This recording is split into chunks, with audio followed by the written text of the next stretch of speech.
Thanks everyone for sharing this far and wide to your networks. I think it's a super important topic. I'll introduce myself first. I'm Dr. Kyle Mulroney. I'm representing the ISSRC and the Centre for Rural Criminology, which is hosting this event.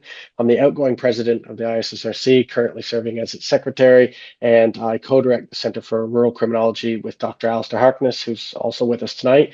First of all, thank you everyone for turning out from all over the world, at least where time zones could accommodate. I know some of you it's early, and for some of us it's dark out and quite late and cold up here in Armidale. So thanks for coming. A special thanks to the speakers. We really appreciate you taking the time to contribute your knowledge, your expertise. I think we have an absolutely fantastic lineup. I've had the privilege to work with a few of the speakers, and I know I have some great stuff to deliver tonight. We have an even more fantastic program director in Kate Tudor, associate professor. So thank you so much, Kate, for taking the reins tonight and guiding us through this. I don't think Kate needs much of an introduction for the UK audience or probably the international audience. She's made absolutely major contributions in the rural crime space. So thank you, Kate, for taking on this task tonight. With that, we've got a jam-packed schedule, so I am going to hand over to Kate to manage the rest of the proceedings. Thanks again, everyone, and do enjoy. Kate, all yours. Thank you very much, and thank you very much for having us. I totally agree, Kyle. This topic is incredibly important. As you say, I've done a little bit of research in this area in recent years, and for me, technology really is at the heart of understanding how we can respond to rural crime. We all know this because of the kind of specificities of the rural crime problem in the way that it's perpetrated and the way that it's experienced by victims within those spaces, in the sense that we have this unique challenge in relation to particularly policing. Victims of rural crime exist in kind of spaces of significant geographical isolation. They have low levels of trust within the police. There are low levels of visibility with the police within these areas, inevitably so.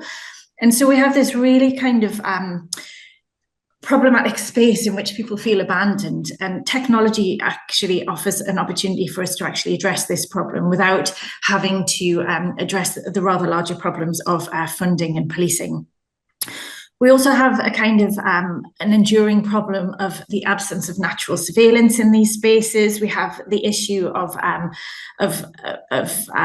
lesser coverage of things like ANPR and CCTV within these spaces, and criminals know that. And when we speak to criminals, this is why they're drawn to these areas, because there is an absence of oversight within these areas. So for me, technology allows us to kind of overcome a lot of these problems. It allows us to have presence and vision within these spaces that can't be naturally policed, either by communities or the police service itself.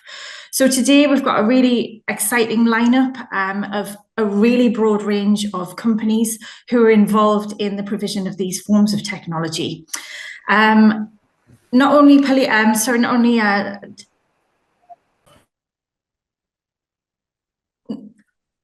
commercial companies, but also we have some representatives from the police. So we're going to start off today with DCI Cameron Whiteside, who is the Rural Crime Coordinator in New South Wales, and he's going to talk us through some of his experience with technology in policing in Australia. We also have David and Melita Smith from Cerestag. This is a technology that allows livestock to be tagged and traced. So it's kind of, as I understand it, a dual technology which supports sort of both animal management and livestock theft. So they're going to talk us through how that technology works and how it can contribute to our responses to rural crime. We're also joined by Dr. Philip Zarda, and I had fun when I looked this company up.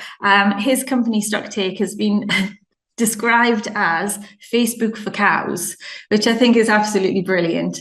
So Stoktake uses facial recognition technology to try and track livestock in the hope of reducing thefts of livestock, but also increasing traceability after the issue of theft. We also have John Hill, another Australian representative from Landwatch Australia. He's involved in the provision of solar-powered CCTV systems used in farm security. And then we also have representatives from the UK. So from Selectamark, we have Louis Bennett. Selectamark are a company that offer forensic marking and property registration services. They don't exclusively work within the rural arena, but they do specialise in offering crime prevention methods to farmers in relation to these forensic marking systems, but specifically also in relation to dome GPS systems. We also have Kevin Howells from Datatag. Datatag are also a forensic marking system in the UK, but they do have a kind of a more global market. But Datatag are the current providers of the CESAR scheme within the UK, which is the industry recognised scheme for marking and registration on plant and agricultural equipment. So he's come to talk to us about that particular scheme. We also have Harry Harrison, who's representing VIN Chip. VIN Chip have traditionally served to offer security systems in the caravan market in the UK. And they have some really forward-thinking technology, which enables people to actually scan moving vehicles, and they're looking to apply this within the plant and agricultural world as well. So he's going to come and talk to us about how that might play out. And then finally, just as a little curveball, we have Martin Beck and Dr. Mark Whiteside from Plymouth University. So they're doing something completely different. Martin is the livestock lead in the National Rural Crime Unit in England and Wales here. And Dr. Mark Whiteside is an academic from Plymouth University, and they're currently working on a project to develop technology which is going to feed into livestock monitoring with the idea of addressing livestock theft. So they're going to talk to us about their emerging ideas and think about how that might play out in the kind of wider rural crime arena. So the actual form of the session is that we've asked each speaker to speak for 10 minutes. In the first 5 minutes, they're going to speak to us about what their technology is and how it works. And then they'll have a further 5 minutes to think about how their technology actually provides practical solutions for police, rural communities, farmers who are trying to either prevent or address rural crime. So we'll hear from each speaker in turn for 10 minutes, and then we're going to open it out to questions after that for a discussion. We are really tight for time because we've got a lot of speakers. So without further ado, I will hand over to our first speaker, who is DCI Cameron Whiteside. Thank you very much. Good evening, good morning, everyone, and thank you, Kate, and hello to all the executive. And there's a few names on board here that I know. For those that do know me, I'm very hard to be restricted to 10 minutes, but I'll do my very best. Before I start, but I'd just like to, I feel like I'm on a show like Where Do You Think You've Come From? And Mark's about to disclose to me that I'm his father. I've never met before, but the same white side concerns me. So welcome, son. I'll try and share my screen now. Can we all see that now? Yeah, we got that one? That's great, Cam. Yep. All right. Okay. Thank you again, and I'd just like to acknowledge the traditional owners from where I am broadcasting from today, which is the Wiradjuri Nation. I'll just turn my video off, that's okay, here in Mudgee. The presentation will be, as I said, it'll be quite brief. I'll try and stick to the time the best I can. First, I just want to do a snapshot of the Rural Crime Prevention Team, what it is and where it is. I'll give this presentation some perspective, our team and our focus, and then I'll briefly cover off on a mock stock theft trial, GPS trial that we conducted with the University of New England, and also some speakers on here tonight, David and Melita from Cerestag, and the benefits of that to law enforcement. But then I'll do a quick summary and future direction for police, ag, tech and industry. We have something special I'd like to capitalise it on with the audience I've got here tonight. So moving on.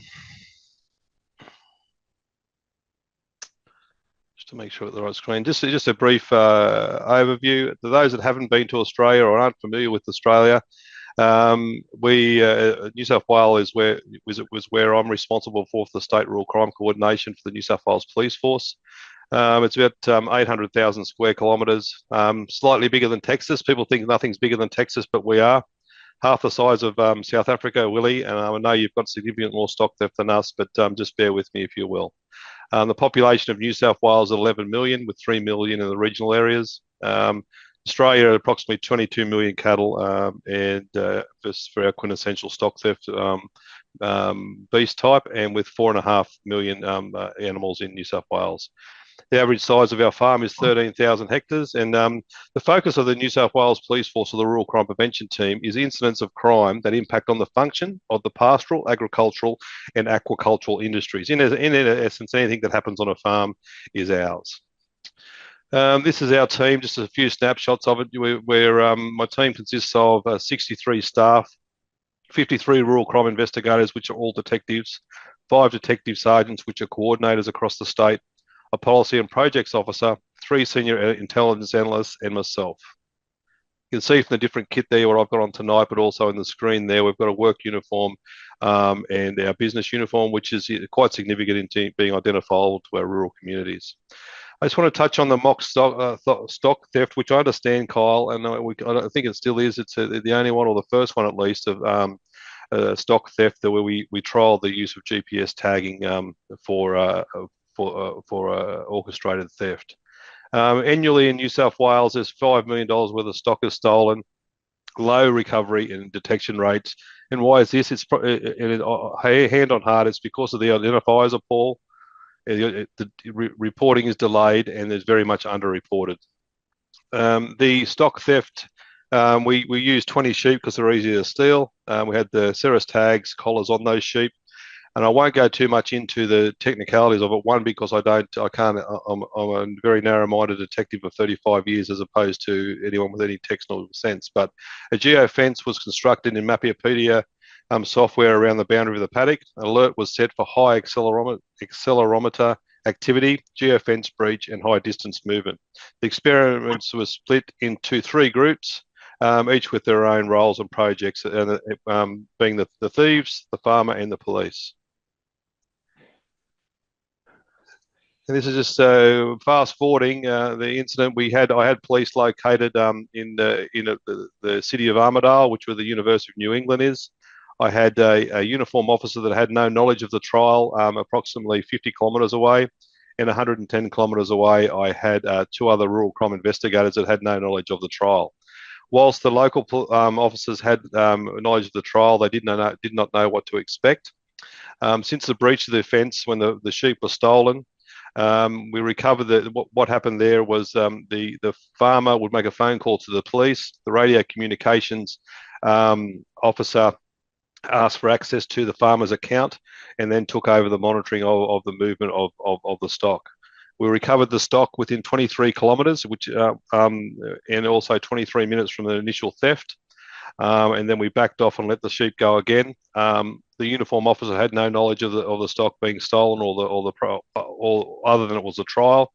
Recovered it another 70 kilometres down the road, and then on 2 further occasions we recovered the stock again after backing off in Tamworth, which is 110 kilometres away. So in a space of about an hour and 10, we recovered the stock 4 times, which was very significant. The conclusion for the trial is in respect to the prevention and reduction of livestock is the focus of this trial. And the key points of it, there was rapid intervention, movement and location data alerts provided capacity to intervene in real time. The tracking and interrupting the location data used for the track stocked, which was then being stolen and intervened with. The recovery of the location data used as to ascertain when the stock was stolen, has stopped moving, or to coordinate the recovery. So this was quite interesting. The phone call from the farmer was from a radio room where the police monitored the movement was some 500 kilometres away. So I think in Northern Hemisphere terms, it's 300 miles away. So what does this mean for investigators or law enforcement? It means, turning up the risk and reducing the victimisation, timely reporting, and improving confidence in our farmers. So quickly, I don't know how I'm going for time here. 6 minutes. In an ideal world, and I'm just talking about stock theft tonight. I know, and there's plenty of things I'd like to touch on. I know ag tech goes across many industries and many beasts, many items of property. But in terms of stock, especially, but all property and boundaries and equipment, in an ideal world, I'd like to one day see. I don't know if it'll be my time, but it is monitored with some type of satellite technology that can detect breaches of those boundaries.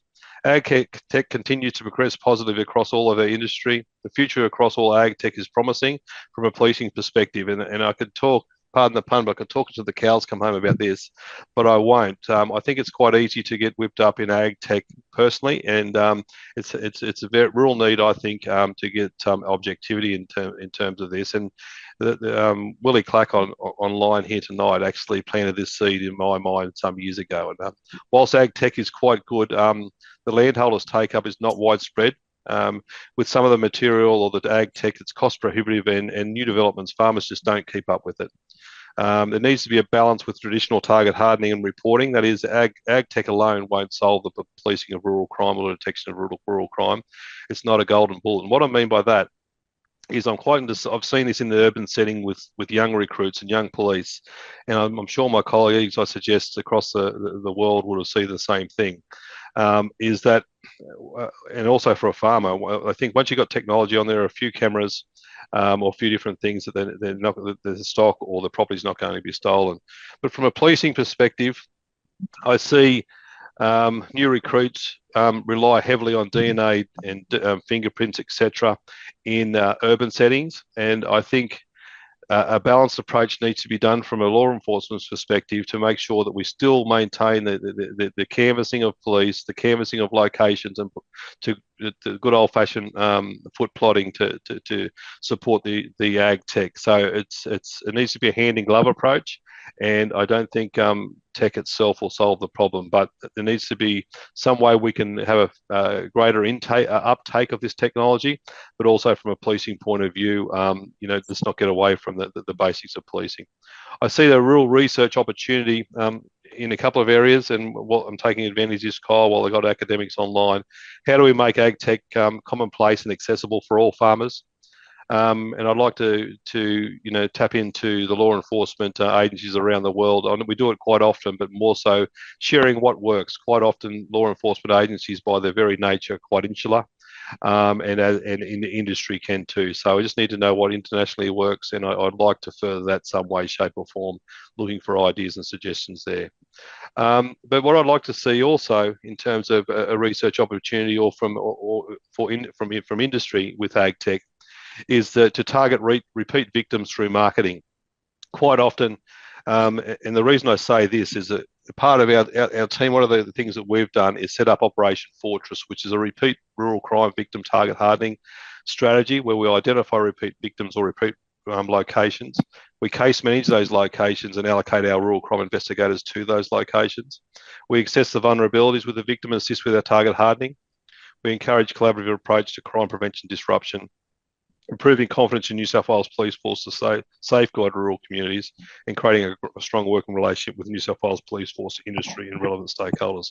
I say this is I see a lot of marketing and a lot of suggestions and I don't see a lot of promotion for repeat offenders. The reality is, in rural crime, if you hit once, the rural crime offender more often than not comes back. But I'd also like to see targeting neighbouring properties in rural crime where rural crime's happening. The problem in New South Wales with that is that the sharing of information is not free flowing, and I don't know if other organisations around the world have got those benefits, but I would like to see a process where we can market products for repeat victims, have incentives to use your product, whether that be government or business incentives or industry incentives, and I think the way ag tech personally will take off is that we can show some real examples of the technology working with the police, collaboration with farmers and those businesses. So I know I've rattled through that because I'm very mindful of the time. I hope I've whet the appetite of some, just to wrote some comment or further relationships post this presentation. So that for time, Kyle, I think that is a record. That was spot on. Thank you very much. I did rush through it, but I'm happy to take questions or talk offline. But I've got my details on there. I'll set my mobile number, but also my email address. And as you know, Kyle will back this, and Alistair, is I'm very welcome with my time. I'm happy to share my experiences and learn from everyone. I've done this job for a long, long time, but every day seems like a new day in terms of challenges. So. Brilliant. Thank you so much, Cameron. That's brilliant. I have a million questions already, but I shall have to keep them until everybody has spoken.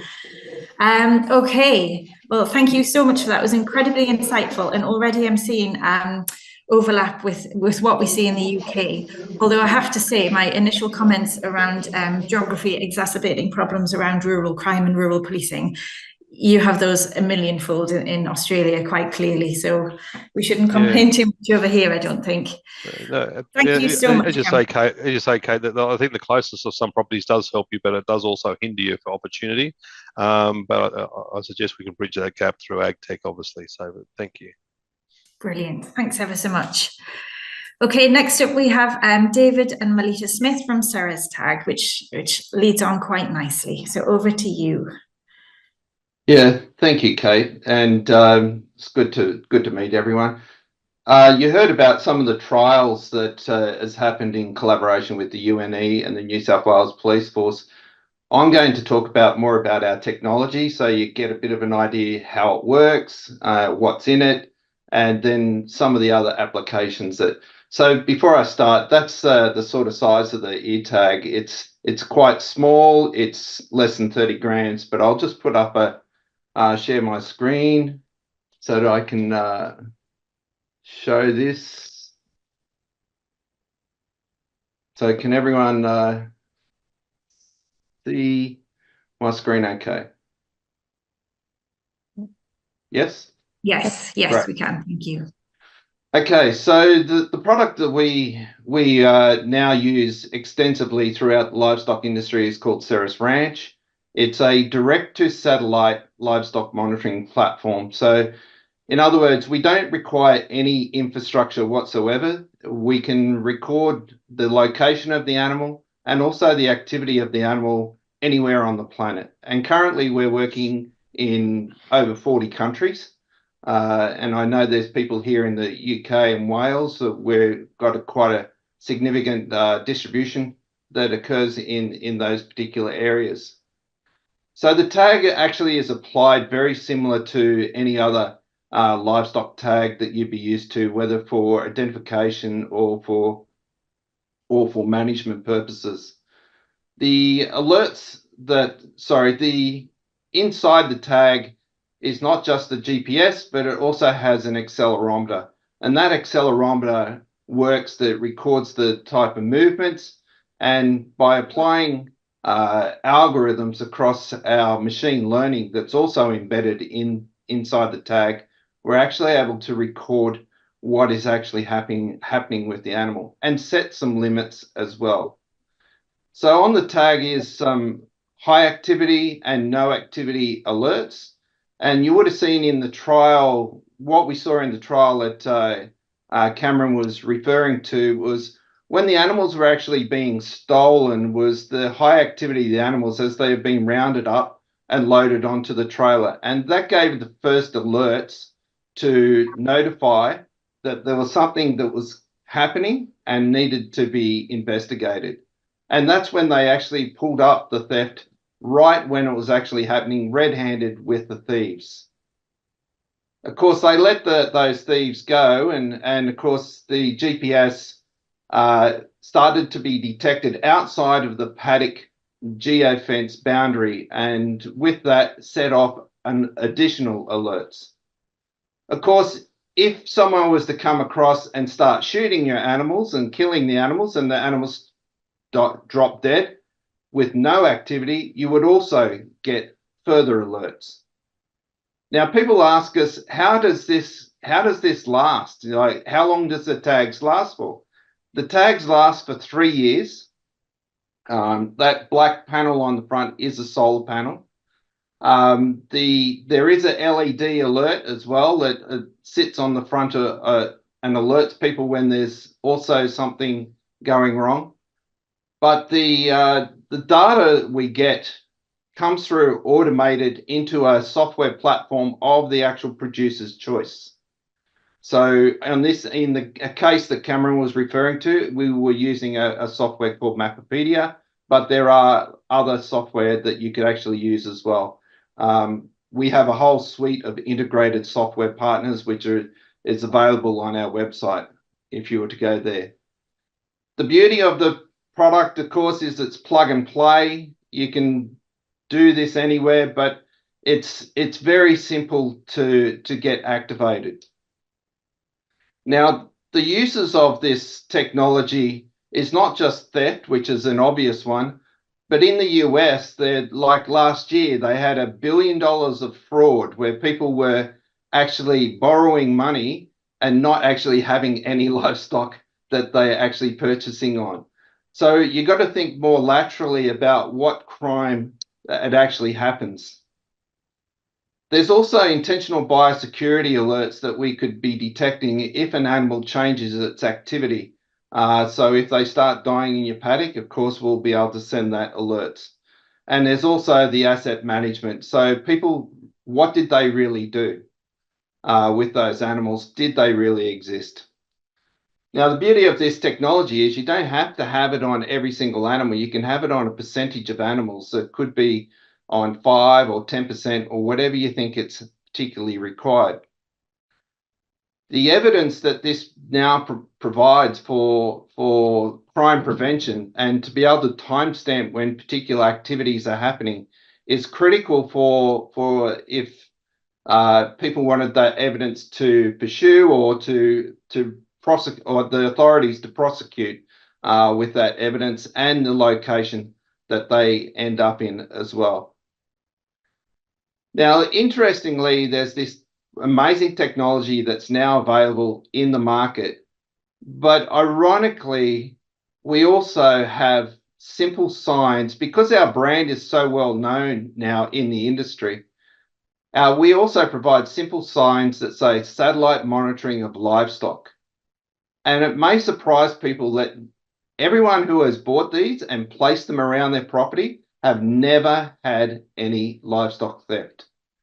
So it goes to show it's a bit like beware of the dog signs, and it keeps people out. And people often forget that sometimes the most simple application and the most cost-effective through even signs will actually be the greatest deterrent. So we actually, for those who are suffering from, and we do get a lot of people with livestock theft who want to catch the criminals, instead of actually buying the technology, we suggest start with the signs.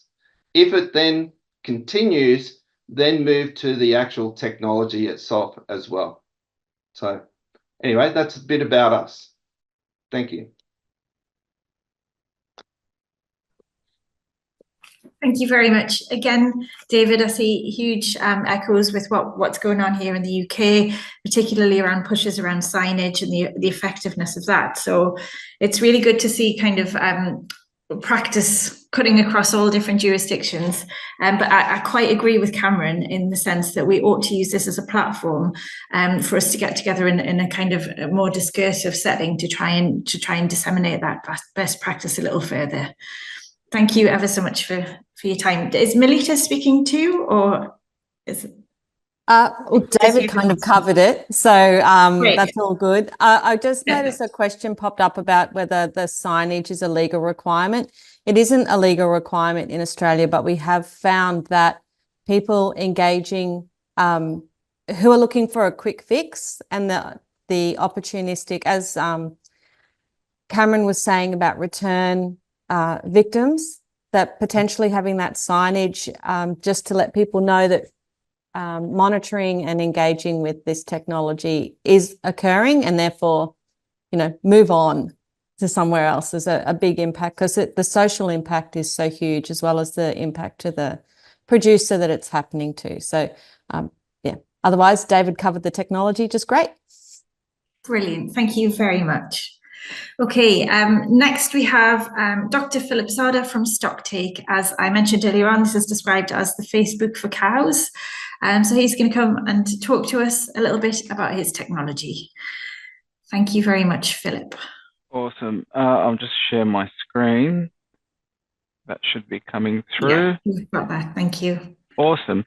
Everyone, so yeah, I'll try to keep it as succinct as possible. I'm like Dave, as soon as I came in, as soon as I start going, I can ramble on for hours. But yeah, so my name is Dr. Philip Zada, founder and CEO of Stoktake, and we essentially do facial recognition for cows. So a bit about my background. So I've got a PhD in innovation, father of 3, founder and director of 2 companies that were in Stoktake. My background is enterprise and government systems, and regularly around public speaking and sharing knowledge with other developers and technical community people. So the global cattle market's set to reach 1 billion, head of cattle with a projected value of 604 billion. But there's a growing demand, which is why we're all here, for livestock traceability and management. And that's where Stoktake tries to fill this gap with what we're offering. So our tech, from everywhere from the producers all the way down the line to the export or slaughter market, they're all having challenges with assurance, traceability, and verifiability. Now, we all know the current methods, quite popular. Everyone has their take on them, but they all have their challenges. And if we go through them, so we've got the ERA and RFID tags. Yes, they're great, they're fantastic, they've worked for years. But what happens when they fall off? What happens when they're taken off? And that's where Stoktake can come in and fill that gap. You know, you've got producers today who don't even have electronic records. It's all manual books, effectively. You know, branding is invasive and harms the animal. And there was first generation image recognition of livestock, which didn't actually work. It was out about 5 or 6 years ago because it couldn't actually tell the difference between similar animals. The best analogy I can put to that is, imagine if you had an identical twin and you both went for facial recognition on your computer to log in. The system will say you're the same person. Whereas what our technology does is we look at something that's unique amongst all cattle, and which is their muzzle, which is equivalent to a human fingerprint. So our technology, as I mentioned, is non-invasive. It can uniquely identify an animal within 99.65% accuracy. It's built for scalability and real-time identification. We're hoping to develop a new industry standard out of it. It's built to integrate, so similar to like Cerestag, where you can actually integrate it to different technologies. And beauty of it is, all you need is a smartphone to get started. Now, with our offering, we know we can't do it ourselves, and we're all about collaboration and working together with different organizations. We're a partner of Ceres because we believe that we can work in synergy with them. We've got producers overseas using our tech. We're working with governments. We've got global MOUs and partnerships, which is really exciting for us. For example, in Brazil, we're planning to bring on 70,000 cattle in the next 15 days. Just one producer with another one coming on with 100,000. In Botswana, we're in talks with them about becoming the new national register because their problem was stock theft, which is a big difference to ours, where, and I'm not sure if most of you know this, but at the African continent, when cows are stolen, the farmers are usually killed, so they can't report the crime, which is really sad. And we're not talking hundreds or thousands or even hundreds. We're talking like 10, 20, 30 cows, which is crazy if you think about it. And we got more projects going. Today, I was actually at Ellenbank AgVic, looking at a dairy application. So our team, we've got a few people. We're still a startup, but we've got an advisory panel. We've got industry recognition as well. We actually won the Climate and AgTech Pitch Night the other day, which is really exciting. So where our product is at the moment, we've got the app in the App Store. That was our fastest way to market. Anyone can just download it and get going straight away. By the end of this year, we hope to have a new web app and tablet app up and running. So that's where you can actually store your data along with the facial rec. So everything from scoring to weighs to feed, all that. Integration with the Ceres data models as well, bringing those in, the GPS location data. By 26, we want to be with other species. We want to have AI automations. We want to be integrated with law enforcement, insurance. We want to be in the ecosystem. And by 29, imagine that, our product is the go-to market leader for a hungry $604 billion industry. Now, our goal is to revolutionize the livestock industry. Now, how does it work? So it's really straightforward. The producer or the user can either put 10 individual photos of the animal or a 3 to 5 second video. Once it goes into the Stoktake platform, it's then generated and then made accessible. And as I mentioned, it's all about the integration side of things. So where we can actually have it so it can integrate into apps, into security cameras, into APIs if they're in their own system. And we've built it around the principles of being device agnostic.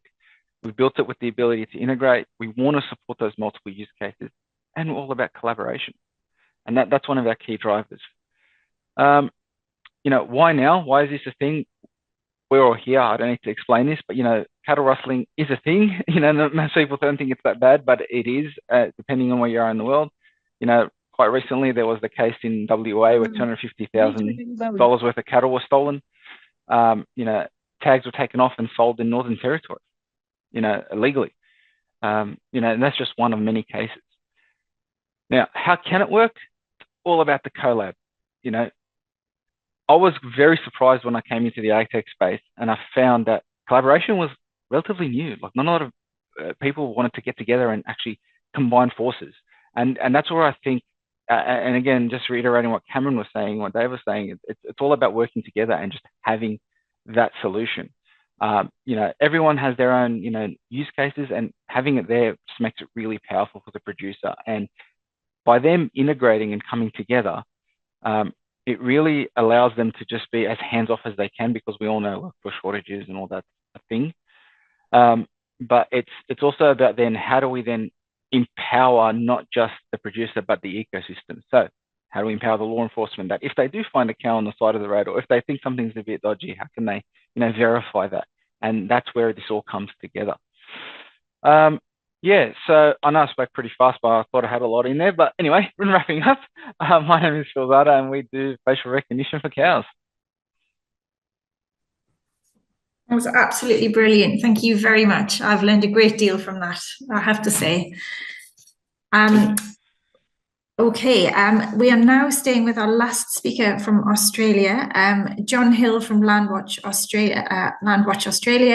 As I said in the introduction there, his company provides solar-powered CCTV systems for farms within Australia. So over to you, John. Thank you very much.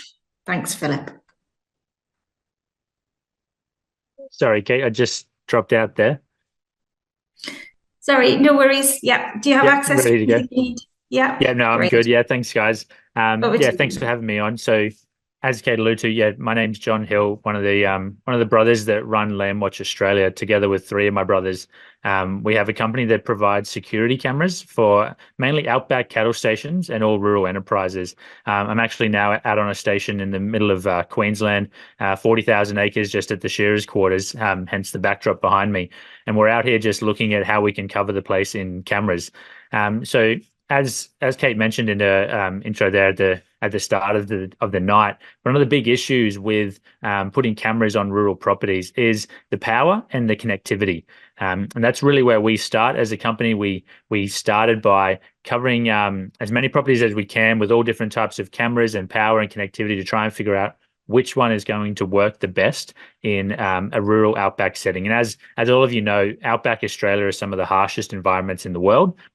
So it took a lot of trial and error to figure out what was really going to stand the test of time, because farmers, when it comes to investing in anything, be it for security or just another implement on the land, they want something that's really going to last. And oftentimes that's one of the big prohibiting factors to getting them to invest in some of this new technology, is because they see it as something fickle, something that doesn't have the longevity to it that they like when they buy something, especially something that can be of a decent scale, that can cost them a bit. So regarding our technology, most of the time it is solar powered, and solar power has obviously come a long way, but it really means that we can put a camera anywhere on a property that needs to have a camera to keep an eye on things, and we can have that camera connected in such a way that it can be viewed from anywhere in the world. So using solar power, we can, and when I say solar power, I don't mean just a small solar panel and a little battery system. I mean quite a large solar power unit, because we want this camera to run 24/7, 365. If we need to, we can record all day, every day, because we don't want to rely on, say, some of the trail cams you might have seen around. We're all familiar with them. They might catch a little glimpse of a back of a car as it drives through, or like a distorted silhouette of someone as they're sneaking around. But what we want out of a camera on the land is the same thing we want out of a camera in the city. We want good, clear footage, and good, clear footage of everything the person was up to, not just a picture of them. So that's why we overspec our so much, so that when you really need it and you need to rely on it, you can make sure that it's actually going to work. So our camera systems are really overspec'd with quite massive solar. And once we've figured out the power situation, it's all about the connectivity. And I was on a talk the other day, and I explained to people that connectivity is no excuse anymore for not having ag tech on your property, especially when it comes to security cameras. Thanks to our good mate Elon, we've got Starlink, which means we can put a camera live streaming to you anywhere else in the world, anywhere in the whole outback of Australia. And we've got some of the most remote areas there is. But using a Starlink system, we can have that there. Now, most of the time, we might use a 4G system as well. If they're in an area lucky enough to have decent 4G coverage, then we'll use a 4G system. But what we do most of the time, and what we're really known for, is our LandWatch Link system. Now, this is gear that can take the internet from where it's available. It might be a 4G or a Starlink system, or it might be usually the homestead. We'll take the internet from there and we'll wirelessly transmit that across the property. Now, some of the stations that we work on are up to sort of 1 million acres in size. So you can imagine to transmit that in one internet connection from the house, from the homestead, out to where the camera needs to be is a mean feat in itself. So this could mean that we're shooting the internet about 30 kilometers away. But if we can achieve that line of sight, that means we can take that internet and all the way out to the camera so you can have remote access to it. But the thing I really like about it is what we're achieving there is actually a two-way connection. So we've taken internet, which is like gold out there. It's so rare to have a good internet connection. So we've taken it and we've shot it out to the camera, meaning that they can just use one internet connection on the property. They don't have to go and put 17 different SIM cards or 3 different Starlinks around the property. They can just maintain using the one. And that's really key because it gets down the ongoing cost. Another big prohibiting factor for ag tech is this like fascination with ongoing subscriptions. And every type of technology you put on the property, whether it be a tractor or a water monitor or anything, has this ongoing cost. So what we try and achieve is to get all the ongoing costs, get rid of them all, and just have it from one station in the house, because you're already paying a decent amount for your internet there, and we shoot it out to where it is. But then that camera, which is maybe 30, 40 kilometers away, is recording what it needs to record. It might be number plates, it might be faces and details of people, or just activity in the area. All of that footage is now stored back at the house, which means that is far more secure. The chance of someone driving past and shooting it with a shotgun or chopping the camera down with an angle grinder or something, the chance of that happening is very, very low. But when you're talking about them stealing 100 grand worth of cattle or a $500,000 machine, well, there is a chance there, and a really motivated thief is going to do that. So we get that footage and we shoot it back to where it is safe, usually in the homestead, or sometimes we'll actually get it offsite completely and have it stored in a remote server somewhere else, which we often do for the government for situations where national parks or maybe some Aboriginal artifacts where the thing that's really being protected is so valuable that we got to make sure we protect it right. So we've got the power and we've got the connectivity. Now it's about choosing the right camera. So for us, this is where we really get into a lot of detail, because we hate seeing a camera set up which someone spent good money on, good, well, hard-earned money on, that isn't actually doing the job it needs to do. And this is usually because they've decided to put a camera in place that's probably designed for hunting, and they're trying to use it to get number plates on a car traveling 50k an hour down a road. And all you see is a lovely blurry image of red tail lights. So what we've been able to do is actually utilize number plate recognition cameras, the same as you'd see on the entry to exit to a shopping center, might use in some situations. And we're actually using those in our camera stations, meaning that you've got a grid on a cattle station that the people going in and out of there, it's always just going to be a white Land Cruiser. So just to have white Land Cruiser is not really enough. The police want a lot more than that. But to have a white Land Cruiser and here's the number plate that was on there, and here's a good bit of detail on the sticker that was on his windscreen or something, even in the middle of the night when the car is traveling pretty fast down the road, that really becomes vital information and a lot better than just, here's a side photo of a car.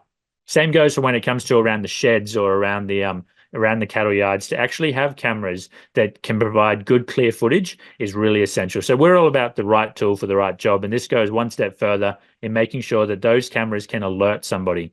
So it's all about, well, we want to protect it, and we want to deter people, and then we want to make sure that the footage that we get is really, really clear and accurate so that the police can actually do something with it, and get the notifications of when someone drives in, because that really puts us on the front foot, and we become, instead of just protecting our property, we're actually on the offense a little bit, and we're saying, if you enter my property, I'm going to know straight away. I'm going to have the police onto you straight away.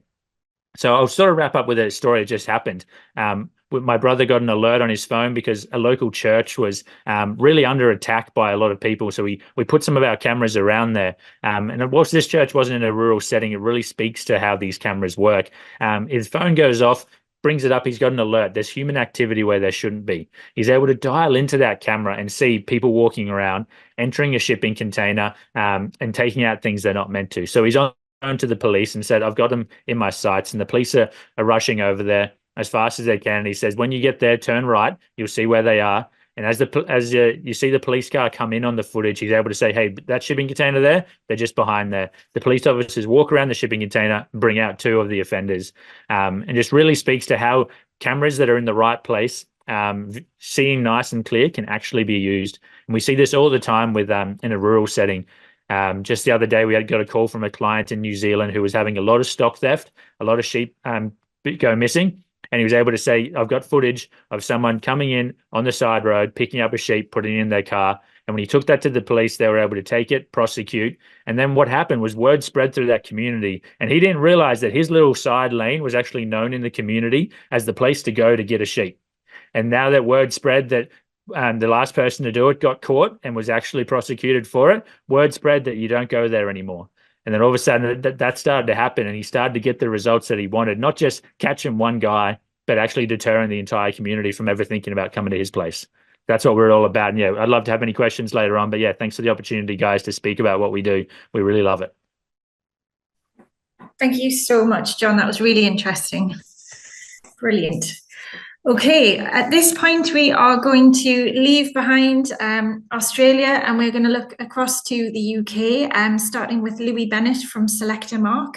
As I mentioned earlier on, Selectamark are a forensic marking company, and they've recently established some really important commercial relationships with key plant and ag providers. So Louis is going to come and talk to you about their technology. Louis, are you there? Yeah, I'm here. Thanks, Right. Kate. No worries at all. Share my screen quickly. Thank you very much. Just let me know if this is gonna. Yeah, we'll do. Yeah, we're good. Is that good? Yeah, thank you. Perfect. Yep. Good morning and evening, everyone. Kate, thanks for the invite to come and chat about our solution. So yeah, Kate introduced us as Selectamark Security Systems.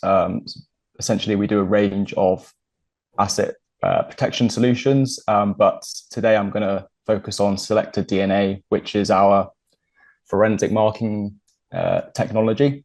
So I'm going to jump straight into what the technology is, and then I'll move on to the solutions that have helped combat rural crime in different scenarios. So yeah, as I go through, it will start to get in context about what the product is. So when I say Selected DNA and forensic marking, for us, we actually have developed and patented our own synthetic artificial DNA. So this is short chain, durable artificial DNA. So it's the same chemical makeup as with human DNA, but we create it artificially. So essentially what this means is that every single product we produce is categorically unique. So again, when I get onto the products, that'll be put in a bit more context, but essentially we're taking that DNA technology that's used in crime to making it available in different solutions. So yeah, incredibly robust and categorically unique. That's the backbone of Selected DNA. So an additional thing we put in our solutions is, firstly, all of our products fluoresce blue under UV light. So that's how law enforcement would first identify, say, an asset they recovered that's been marked, or we have things like spray systems. So again, if someone's is broken in, been sprayed with our solution, then they would glow up blue under UV light as well. And then for our property marking stuff, we also have, within that marking there, you'd have trillions and trillions of strands of a unique DNA.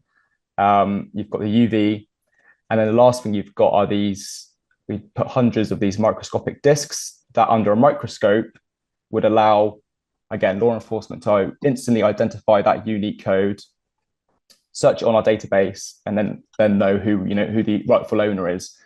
If those discs weren't found, then essentially we would just be sent a swab or a scraping of the in this scenario the glue-like adhesive itself that's carrying the DNA, and we could forensically analyze it through the lab to find the DNA unique code.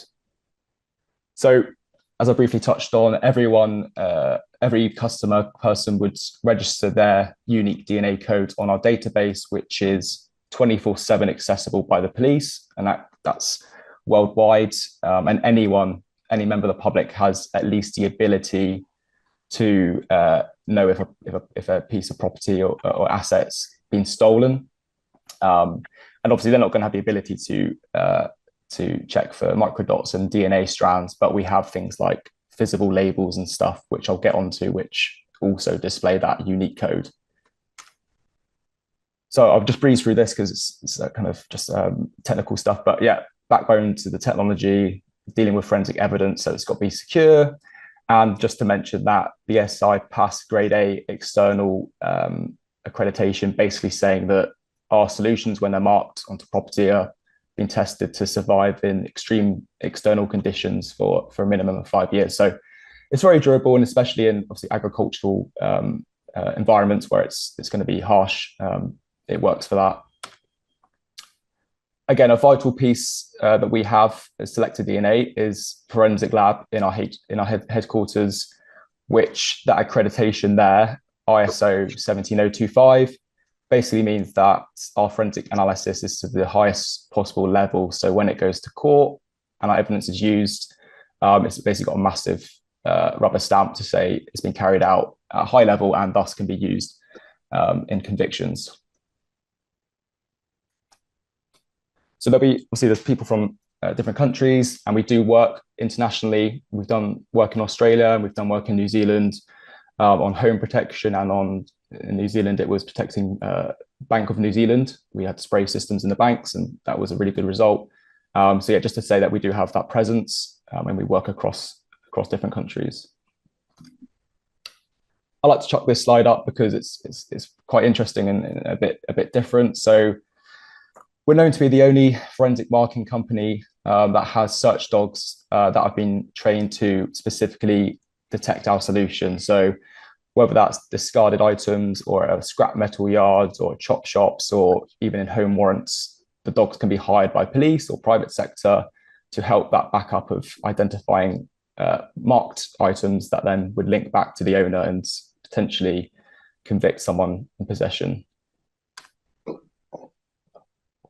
So again, deterrent has been talked about a lot. So a massive part of us and what we offer is the prevention side. It's the warning that comes with using forensic marking, such as Selecta DNA. So this is just a snapshot where we get great reduction statistics across numerous sectors when it's shown that our solution's in use.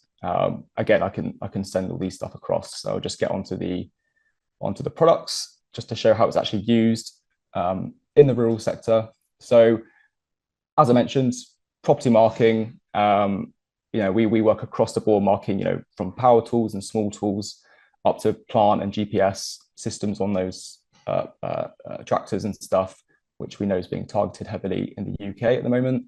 So that's just these are just kits that people can buy and mark their stuff with the glue and the DNA and the microdots, and then layer that up with the warning signage. And again, this has been greatly adopted across different sectors to protect assets. And I touched on this, so we do kind of different niche kits that have been specifically created to mark different components, such as GPS systems. And as I mentioned, we layer up the forensic covert marking with some more overt things like tamper-proof labels, permanent etching, to again aid law enforcement and members of the public in asset identification, as well as the deterrent aspect. That's just a snapshot again to show the kind of range that we do with marking different things relevant to the rural sector. And then I don't think I've got many slides left, but just to finish, so I've talked about asset marking. That's one thing, protecting assets by marking them themselves, and that DNA marking stays with that asset permanently. Whereas you have a range of other solutions, such as in the middle there, that's, I think I mentioned earlier, but we do spray systems. So that could be for containers, that could be for outbuildings, where if someone was to break in, there's PIR detection, there's audible alarms. If they proceed to walk in, they would get sprayed and covered in a unique DNA formula that can stay on skin and clothing for weeks to months. And also there's a GSM capability there. So there'll be a real-time notification to say that the DNA has been activated. And again, you can see on the right side of that, the warning signage is critical to, as you say, move the problem on, deter them, which we know is very strong with forensic marking in the UK. And then other stuff like transferable solutions for trespass, for marking metal, such as the DNA grease. So that transfers DNA onto the person, tying them categorically to that crime scene. And things like metal marking canisters as well, specifically for things like cable, fuel protection and stuff like that. I don't know how I'm doing for time, Kate, but I think this is my last slide. And again, just to summarize that, warning signage is a big thing. So you can see, very, very visible warning signage, often in collaboration with police or law enforcement agencies. And we very much are big on once you've got some of our solution in place, really putting up the warning signage on the perimeter to the farm, to the land, and also specifically on the assets you're protecting. And we know that has had a great knock-on effect to crime reduction. And this is just a few examples of deterring crime, reducing it, such as that bottom left one with Police Scotland, which is really successful, marking tools and equipment, and even marking people trespassing on land with things like handheld sprays that the police are big fans of in the UK. Is actually a handheld deployed aerosol to cover people who, it could be hair coursing, it could be just general antisocial behavior. So these products are widely used to protect rural communities. So I think that's my last slide. If anyone wants slide decks or case studies or information on our products, then just let me know. Brilliant. Thank you so much, Louis. Yes, I think we might be able to circulate slide decks afterwards if people would want that. If you could send them in, that would be brilliant. Thank you. No problem. That's fantastic. Thank you very much. Okay. So continuing a focus on the UK, we've got Kevin Howells next, who is from Datatag, as I mentioned, but is here to talk to us about the CESAR scheme, which is the industry recognised marking and registration scheme for the construction and agricultural industry within the UK. Kevin, do we have you? Hi, Kate. Hello. Good morning, everyone. Good morning. Glad you can hear me. Good morning, everyone. Good afternoon, good evening, and hello from the UK. Yes, so I'm Kevin Howells. I'm the managing director of a company called Datatag. We've been around for over 30 years in the UK and Europe. Predominantly, we were started, and I know this might be irrelevant to a lot of people looking at the agricultural sector here, but we were started in the motorcycle market because lots of motorcycles were stolen and stripped for parts. And that's been very popular over here. We've probably tagged over 1 million motorcycles now. We've then expanded into marine, jet skis, trailers and tools, etc. But I've got a few slides I can probably share with you, hopefully, just to explain a little bit about our involvement with something called the official CESAR scheme, which is an acronym for the Construction and Agricultural Equipment Security Scheme. It's although we are we don't own this initiative, it's owned by the construction and agricultural associations. We went through quite a large tender process many years ago to operate this initiative. So let me see if I can get this on screen for you.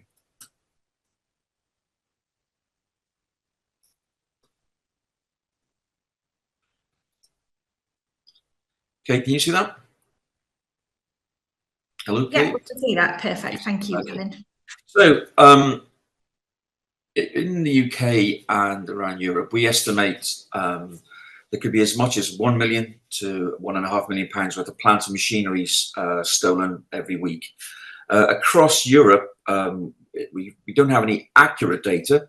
Not all countries publish the data, but it could be as much as 8 million euros. So it's a significant amount of machinery that's going missing. And as you know, there isn't any with many of the items, any sort of right or left-hand drive issues. Very often operators can leave their keys in machines. Not everyone has tracking equipment. And of course, sometimes security on sites and in farms isn't always kept up to date, or gates aren't always locked, etc. The recovery rates were very low, and that's because I'm sure, like we've seen in many parts of the world, police funds and funding has been cut back. When I started in this business many years ago in the UK, we had over like 60 stolen vehicle squads. These were police officers who were experts on VIN numbers, where to look, that they knew certain gangs were operating in certain areas, people had come out of prison. And unfortunately, like a lot of police resources around the world, many of those police officers have now since retired. They've not been replaced. And so we're seeing less and less specialist police officers. So as you can imagine, when you're now looking at a machine at the side of a motorway, 2 o'clock in the morning, you know, where do you look for an identification number? Are you allowed to climb on top of the machine in case you fall off it? Is it genuine? And then who would you call at 2 o'clock in the morning to check if it's stolen or not? So that didn't contribute at all to the recovery rates. Right. So you might think, what's the relevance of this? Back in 2005-06, the UK won the bid for the Olympic Games. Going back to what I said a couple of slides ago, with around £1 million worth of plant and machinery being stolen, the police in the UK were challenged by the industry, saying, what are you doing about this massive problem? We're just about to have the biggest construction site in the UK at the time. We need to know what's on that site, what's coming off the site, and will there be anything on there that's going to be stolen, etc. So with that, the police got together with the industry, and they explained, and I'm sure it's the same out in Australia, that we really don't know what we're looking at. If it's big and yellow, we assume it's a well-known UK brand of tractor or telehandler, but it could be anything else from another brand. And so what we would really want is an international registration scheme linked to a secure 24-hour call center. So that's the tender process that we went through with around 20 other companies for the CESAR scheme. I've mentioned that it is owned by the Construction Equipment Association, which is the association that works with all of the major construction brands, and of course it's supported as well by the Agricultural Equipment Association. So on that you have John Deere, Case New Holland, Manitou, Merlot, many of the agricultural players. So it's their scheme. We are challenged every single day to run this on behalf of them. It's become a bit of a game changer from a policing point of view. So what is it? From our point of view, on the sides of each machines, we have tamper evident ID plates, similar to the way you have a registration plate on the front and back of your vehicle. Not all agricultural equipment is road registered, and so this gives the ability for a police officer to check a machine at roadside. And one of my colleagues has often coined the phrase using a set of Mark 1 eyeballs. So this is a tamper evident plate, which means that if you try to remove it, it breaks up or fragments into small pieces. There's lots of security built into this plate from trademarks. There's our 24-hour international call number on that. It's given the ability for the police to know that if they see something side of the road, they can identify it very easily. It's not just a plate though, and as Louis just mentioned there, we have lots of different identification technologies. So you'll be familiar with the ID plate I just showed you on the screen. It's now morphed and adapted so that we have emission data on there as well, because a lot of construction projects want to know what stage engine we have in a machine. We have ultra-high frequency tag technology that allows us to read distances much greater than the previous technology that we had. Now, this is a technology that isn't actually got any power at all. The read of that tag technology comes from the reader itself. We have other types of transponder technology that's each one's unique. It's embedded in things like the wiring loom, into the acoustic foam, into the dashboard. They're random. Each tag is totally unique. And then, as per Louis' description a few minutes ago, we also have a data dot technology at random all over a machine, inside and outside, on all the nooks and crannies, and also a unique forensic DNA that is, I suppose, secreted around the machine, which also fluoresces with a UV torch. So for a criminal now to remove the identity of this machine, rather than just grinding off a few numbers of VIN number of a chassis number, they're really going to have to try and just destroy the machine itself to remove all of this technology. So fortunately, here in the UK, around about 90% of all the machinery now supplied into the marketplace comes fitted either a standard with it, either on the production line, and that's around the world. I think it's probably close to 60, 70 factories fitting this now, and it's being launched into other countries. We've had to train on many of these. You can see most of the major manufacturers here from the agricultural side are fitting a standard, from John Deere, Kubota, Case New Holland, McCormick tractors, right through to Argo and of course JCB. It's been a very long road for us to get all those manufacturers to fit at a standard, but they do include it, and they don't charge for that anymore. It's there on all their machines. And so we have machines now going out into Europe with this. It's the world's largest database of its kind. We're approaching 650,000 machines. And as, again, using Louis' sort of comments there, we have to adhere to some of the highest security standards to make sure that that data is secure and that the data isn't sold to anyone. And this is really the crux of it all, really. And this is why it's helped police officers so much, that if you're not a specialist police officer and you now have a tractor at the side of the road on the back of a low loader heading out the country, and you need to identify that quickly, unless you know what you're doing, and you need to make calls to either the farmer or to the manufacturer, it can take sometimes 4, 6, 7 hours to do that. But knowing that many of the machines are now coming off the production line with this technology, and if they cannot see the ID plate, then they can obviously be suspicious and check it with other things. So it only takes them around about 10 minutes to identify this. So I think I've got a few more minutes just to go through that moment. So yeah, from our point of view, everyone on the call, it's helped policing no end. We know that from their point of view that it's difficult to identify a machine. They know that with a lot of the equipment coming off the production line, that they have these different formats they can check, linked to a 24-hour call center. We've now sort of developed apps and secure portals that allow police officers to identify this at roadside, utilizing their phone and camera with the QR code technologies on the side of the plate. And it's been one of those things that's we think is making a big impact on machinery theft. So we are having sort of discussions with the Australian market at the moment, because people are asking, why isn't this operating here? Or they're actually seeing some equipment that's arriving in the country as well. So I think, based on the timer I set on my phone, I think I'm coming up to my 10 minutes, Kate. Is that about right?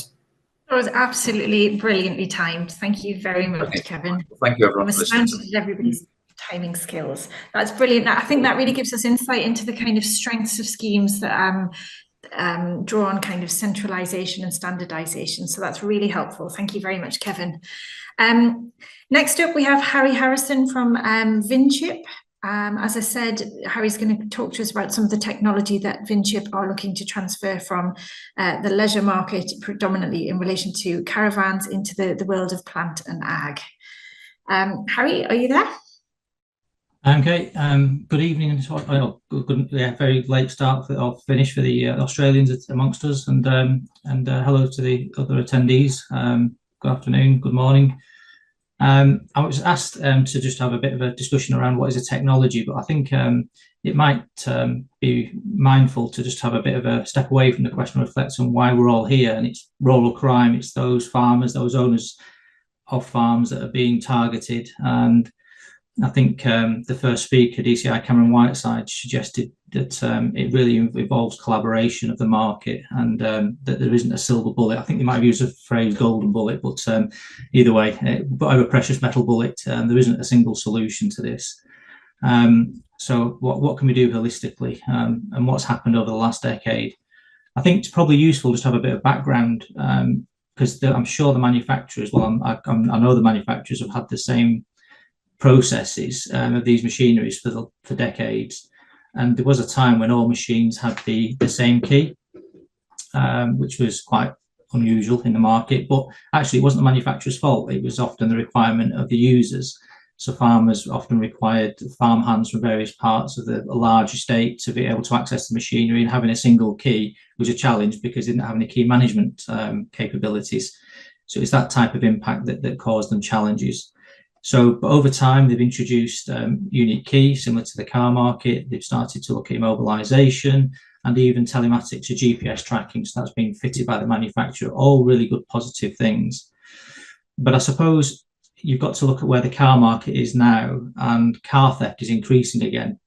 So if I just give a quick comparison of where the market is now and where the car market is, because we're just trying to draw some sort of comparisons and to see where things may move to and where things may change, is in the early 90s, there was an independent test house in the UK funded by the insurance sector called Thatcham. And Thatcham helped the manufacturers develop immobilization. UK at that time was suffering with high thefts of hot hatches and fast cars, being hot wired and joyridden or cloned and resold. And that made a huge impact on the market sector. Effectively, theft dropped quite significantly, quite quickly, because it prevented those processes. But in car criminology now, you've got the use of relay attacks where they don't even need access to a car key and able to steal a vehicle, and crime is increasing heavily. So we've got to look at where we are with the agricultural market now, and I'd commend anyone to read the 2023 Rural Crime Report, and we're in a position where ag theft is rapidly increasing again. So just to give a few stats from that report, we've got rural crime 22% lift in a total cost of £49.5 million based on NFU mutual claim statistics. They're by far the largest underwriter in that sector. The total cost of agri-vehicle claims soared by 29% in 22 over 21, so that's an increase of 11.7 million. And there are regional variances. So again, read the report and you'll see that the locations of where those are happening. 70% of NFU mutual agents surveyed new farmers who've been repeat victims. And I think that ties into DCI Cameron Whiteside that mentioned earlier, they're having repeat criminality at certain farms. And something that's happening quite a lot here in the UK, and I suspect elsewhere in the world, is the GPS domes that are on top of the tractors, are GNSS receivers for precision farming. The theft of those is significantly increased. That's up 15% to 1.8 million. And I believe the early claim figures for the first 4 months of 2023 have more than doubled. So it gives you an indication that's a continuing upward trend. Quad and ATV thefts, £3 million. That's up a 34% increase. And trailer thefts up 66%, so totaling 2.9 million. So, okay, yeah, all stats, I get that. But what you've got to consider is how that impacts the farming community. So, yes, you've talked about the potential of fear and the potential of concern at a local level, but also it impacts the business, because losing that tractor, which will have specific connections to allow attachments to be attached, or particular items that they need to either drill or plough or whatever they need to do, means that they can try and borrow a tractor from a neighbour to allow them to facilitate them to continue their business. But often it doesn't fit, or they have to use another product or solution which they're not familiar with. So the impact is more significant than the actual loss of the asset itself. And that's something that I think is often forgotten. So what can we do? Well, I think, again, it's really about that collaboration. And I think landowners and farmers really need to engage probably with independent consultants to review security and liaise with policing with their crime prevention teams. And I had an old wise police officer once tell me, ask me the question, what is a farm? And there's no one size fits all. But his description was actually very good. And it's one that stuck with me. It's like a warehouse, contains all sorts of valuable goods, machinery, livestock, chemicals, but there's no walls. So access to the criminals is very easy.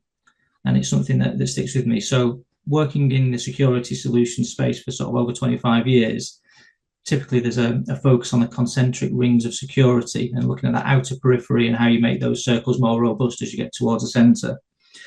And I think there's been a great couple of presentations here, and particularly by John Hill at Landwatch about CCTV. And I think CCTV can really add value. However, there is a caveat to that, and it's not always a deterrent without good software and installation. And I think John alluded to that. So I'm just going to give two quick scenarios. Fred the farmer goes to the barn early hours on a Monday, sees his quads no longer there, and after a bit of head scratching thinks, I think I last used that Saturday afternoon. So he goes back to his CCTV digital recorder and then looks and finds a grainy image in the dark about 3 a.m. on Sunday morning that there's two adults dressed in black wearing masks that have taken a quad and shoved it in the back of a white van. Not very helpful from a policing perspective, particularly if the van doesn't have a legitimate number plate. But if Fred had done the same process but invested into smart CCTV with AI analytics, and I think this is where John was probably going as well, it can actually, through machine learning, identify daily patterns, and it sends alarms to either a secure operating centre and or the farm owner or Fred, and identifies anything that's out of the normal. So having learned movements of equipment to be normal between 5 a.m. and midnight, anything between that period would be seen as unnormal, so therefore an alert would be created. But also other parameters, so it can understand that perhaps there's an entrance lane to the farm and an exit lane to the farm, so vehicles travelling in the wrong direction. Or it could be unusual motion detection near the farmhouse. So seeing adults running away from the farmhouse identifies as an unusual alert. Interestingly, John mentioned solar power as well, and that's another thing to touch on. So there are now motion powered, so PIR sensors, effectively ANPR cameras in the marketplace. So these are previously wildlife capture cameras that were battery powered or solar panel that have now got the ANPR software loaded on. So I think that can really help to provide a ring of security. And again, if farmers as a community work together and look at collaboration across those key areas, it's something that a cost that could be shared. I think physical security, blocking and impeding access of farm buildings, using wheel locks and chains for smaller equipment such as ATV and quads is a real big deterrent because it causes delays, it causes time because they'll need to use an angle grinder, so it'll probably wake up the farm dog and possibly the owner. And using larger hasp locks and score padlocks to farm buildings. So as I say, it's really using that multi-layered approach. So perhaps that gives a flavour. So on a machine level, I think this is something where VIN Chip probably stands very differently from the rest of the market. The sort of unique proposition is that all our technology has the VIN number in all the technology. So the RFID tag, which is long range up to 100 feet, up to 30 metres, displays the VIN number to the reader. Why is that important? Well, I think a few people have touched on it from the law enforcement perspective, but the VIN does not require access to specific commercial databases. So it means the police can identify without working out which vendor supplied the solution, what type of technology, how to read it, and how to gain access to it in the early hours. Crucially important when we talk about cross-jurisdiction requirements, hugely applicable for off-highway equipment. So law enforcement agencies can be quite insular, I think, as has been previously mentioned. But the VIN number can also be something an OEM can help with build data, because effectively it's the birth certificate, if you like, of that asset when it comes into the world, taken back to the factory and taken back to the make and model. So how else can the technology work? Well, if the farmer is willing to invest into readers, we can also use a tethered process. So if it leaves a particular distance, then that means it can create an alert. So there's added value, but also that can help in the OEM supply chain from distribution and even wholesale financing with open APIs for integration. So there's a bit more work that can be done to add value to fund the cost, which is nominal in the first place, but to help in that supply chain. The actual multi-layered approach with VIN Chip also uses a dot technology in a UV reactive glue, but again, it's the VIN number that's on the dot. So equally, they can contact ourselves and our in-house secure operating centre, or they can just use the normal policing databases to access that data. So particularly important, again, as we've touched on already. And then the other thing I think was highlighted by a previous speaker was that the potential risk and health and safety of officers. So the operational leaders of operational teams often worry about police officers sort of getting onto low loaders, heights, trips, falls, slipping over unsecured loads. So the ability to scan RFID at distance helps massively because it's the safety of their officers. But the other point to the long range read is that hunch or warrant application. So this is probably more specific to the policing. So if there's an encampment or a compound where there's a hunch or there's some local intelligence that a stolen machine may be there, the chances of getting a warrant to go in there based on a hunch are next to zero. However, if you've got a VIN number, you've been able to identify at distance, and you can wake up a magistrate at 2 a.m. in the morning and get the permission to get a warrant, that's the only way you're going to get into that particular location. And you'll usually find, once you've found one stolen asset, there's more than one, which is often found with tracking recoveries. So again, VIN Chip use tamper-evident labels. It's secure registration and secure features on that registration document, so it prevents cloning. So hopefully, Kate, I think I might have just run over, so I'll stop at this point. But future collaboration is key, is what I'm trying to say. Brilliant. Thank you so much, Harry. That was really interesting. Well, we are on to our final presentation, and thank you very much everyone so far for speaking. Next we have Martin Beck from the National Rural Crime Unit in England and Wales, and Dr. Mark Whiteside from Plymouth University. Brilliant, thanks Kate, and good morning, good afternoon to everybody around the world. Firstly, I don't have a product to tell you. We're not selling a product to you. We're talking about something which is more of a theory, which we're trying to expand and understand better. But we'll bring the conversation back to livestock crime. But many of the things we've heard already resonate with what we see in the UK, saying what Cameron said and others. It's obviously reflective of all the experiences we're having when it comes to livestock crime. A little bit about me. I come from a policing background, having finished 30 years in policing. I'm really fortunate to join a very successful and small but very punchy National Rural Crime Unit. We're a tactical unit which supplies coordination and support to UK policing when it comes to rural crime. I noticed my boss is in this call as well, so I do my best to explain this subject. What I do within the team is specifically looking at livestock theft. Ideally, but what I tend to do, because there's only me for the UK, is collate the intelligence, look at supporting trends, go to those forces with those problems and issues, and problem solve and target their offenders. So there's lots to do. For the UK, we've got about 30 million sheep, about 9 million cattle. And from my early statistics, we see about 60% of the livestock stolen are sheep and about 20% of cattle which are taken.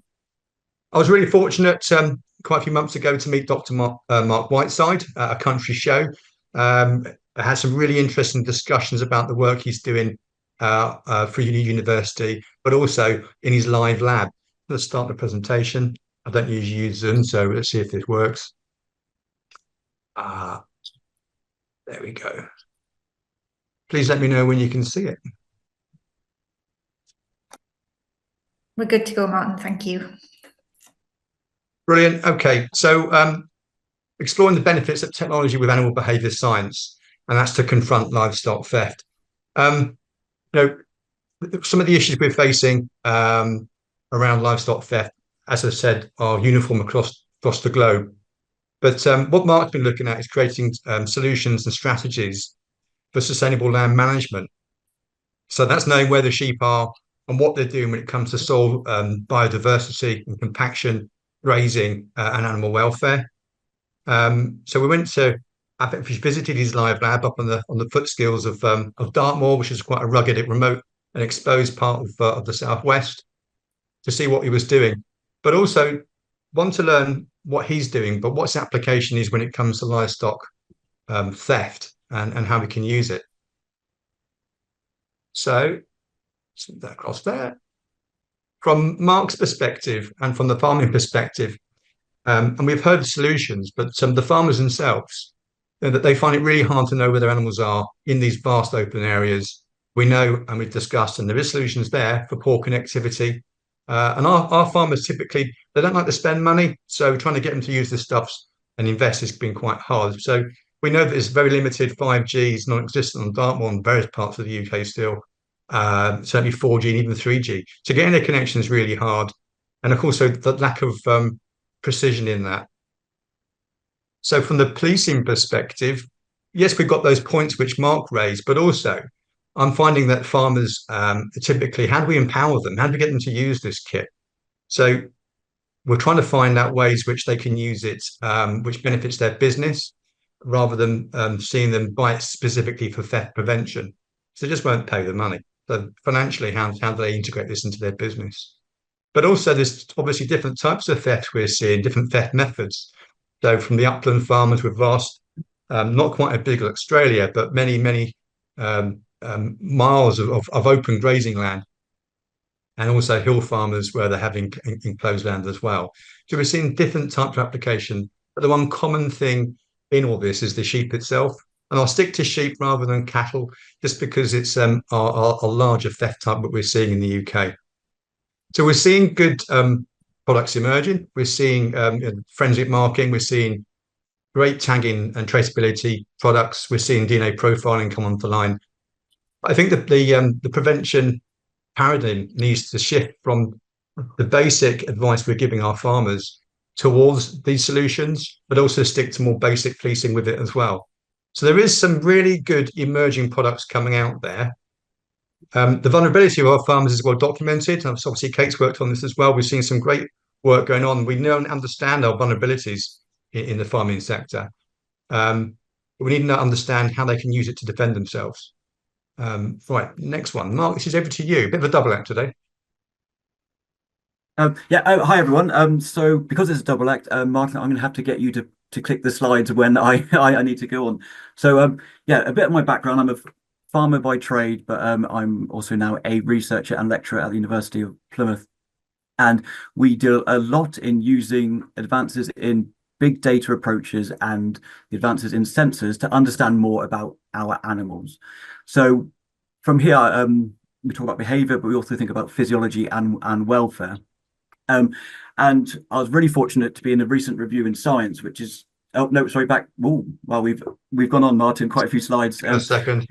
And yeah, recently we wrote a review saying how these advances in big data technology Mark. Can revolutionize not only animal behavior, but we can revolutionize science. So how we understand how an animal interacts with its environment and how this would impact not only production, not only welfare, but also its environmental impacts. And almost as a side product, I was showing this stuff off, and Martin said, what can this tell us about rural crime? So I want to talk you through the process of how we got to where we are. And what's really nice is that we seem to be reinventing the wheel a little bit here, because we've gone back to the first talk from my namesake. So if we could do the next slide, please. So I care about where my animals are and what they're doing. And crucially, because there's a lot of government funding now where the incentive is around like their environmental impacts, the ecosystem services they provide, and the potential costs in terms of compaction and biodiversity.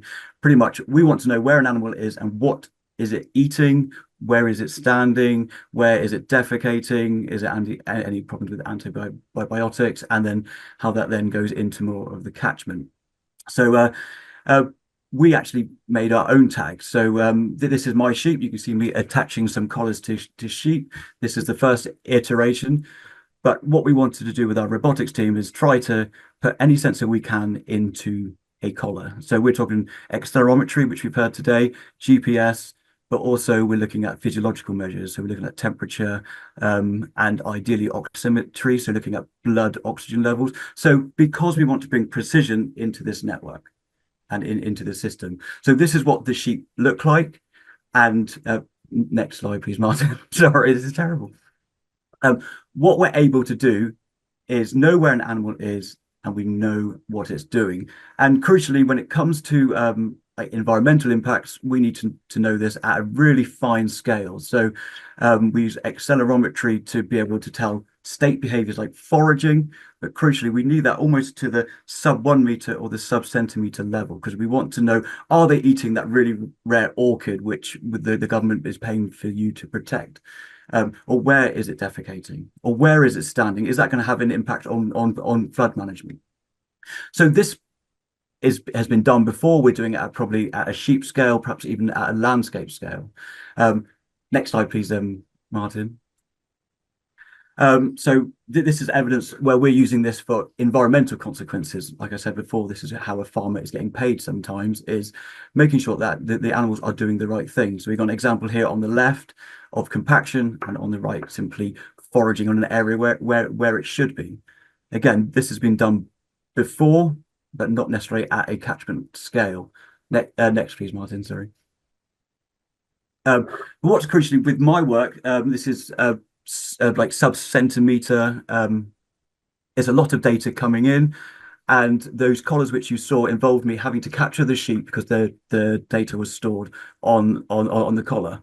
It's crucial that we automate the system to be able to let a farmer know what the behavior and what the animal is doing. We're utilizing a system called LoRaWAN because it's a long-range wide area network. We've heard from Starlink today, and we've had some other wonderful things today where we can start being able to connect with our sensors.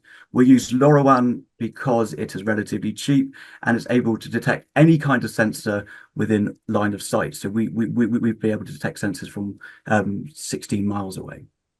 And what's crucial, if you have this system in automation, we can go to our next slide. We're able to get real-time behavior, we get real-time physiology, and we're getting real-time influences of the animal within the environment. So I've got an example here of 4 temperature sensors throughout the day. This is really interesting. This is on soil, but if this could be on an animal and it's done within multiple times a second, we're going to start looking at hormonal profiles. We can start looking at parasympathetic pathways, which is directing the behavior of an animal long before any behavior is acknowledged. And this is the key. This is what Martin and I are interested in, is this early detection at the fine scale. So Martin, the next slide, please. So instead of thinking about foraging, think about other state behaviors, what happens if we can look at fear responses? Can we look at early detection of an anti-predation behavior? Rustling is a major problem. Sorry, livestock theft is a major problem. It's almost too late if the animal was running. It's almost too late if the animal is already going 30 miles an hour along a highway. Can we use behavior and physiology to be able to look at early detection? When does the animal first see the problem? Then use the AI approaches to then automation to be able to then let the farmer know your animal is doing something a little bit different to normal. This is the time you go up and check. That might be the time to intervene if you can. And I'm sure I'm not a rural crimes and not a policeman. You probably don't want them to intervene, but this could be where the geo fence and the geo work can come in and you start following them. But this will give you some early detection. So next slide, please, Martin. Okay, just get into the end. Yeah, this is the last slide. So this is what I think we can do with this high throughput systems and sensor-based technologies. We're able to look at fine scale physiology and behavior. And this could give us a real idea that we can actually detect a predator or detect a theft long before it's actually behaviorally observed, or long before it could be detected through GPS. Over to you, Martin. Brilliant. I'm just going to add, this isn't what I do for a day job normally. This is about exploring opportunities for policing in this field. And we know that industry and government tends to focus on provenance and assurance of meat into the food chain, and not so much about where the animals get stolen or the prevention around that. So I think our challenge for the whole of the day is to find out that what are those effective prevention solutions. More so, especially with this, is how do we empower those farmers to actually use what's good for them? So I think this study explores how AI and animal behavior can work as a primary management tool, rather than farmers are buying simply a product which can prevent theft. So they buy a product which helps them manage their stock, and in addition to that, it has the benefits of theft prevention as well. Because it's been incredibly valuable, and I think the continuity of the issues and some of the solutions that we're putting forward is definitely a good starting point. Thank you so much to all the speakers that have come to join us today. We really appreciate it. As Kyle says in the chat there, we're going to aim to make the slide decks available. So if that's something that you'd be interested in, we can certainly circulate those. But thank you very much for everyone for attending. Kyle, I shall hand over to you for some closing remarks. Thank you. Perfect. Thanks everybody for coming. That was absolutely fantastic and exactly what we were hoping for. So really appreciate all the speakers, all the fantastic questions. And I think we hit a turnout of 70. So at this rate, I'm going to stop going to academic conferences where I have to fly 10+ hours for a room full of 5 people and just keep doing these, because it's been a fantastic turnout and a fantastic engagement across industry, academia, and community. So thank you all again. One thing I will do, though, is have a plug for the International Society for the Study of Rural Crime. It is an inclusive society in the sense that it's not just a bunch of academics. We have academics, of course, but also practitioners, people from industry, journalists, you name it, that are involved. And the unifying thread there is people that are just interested in rural crime and solving these issues internationally and across the globe. So if you're interested, issrc.net, and do join us. It's a fantastic group, and these are the kinds of things that we do together. So I will leave at that. If you are part of the ISSRC, we got more to go, because we're going to hang on for a general meeting. So if you're an ISSRC member, hang on the line. Otherwise, yeah, great to see you all, and thank you so much again for your contributions, guys.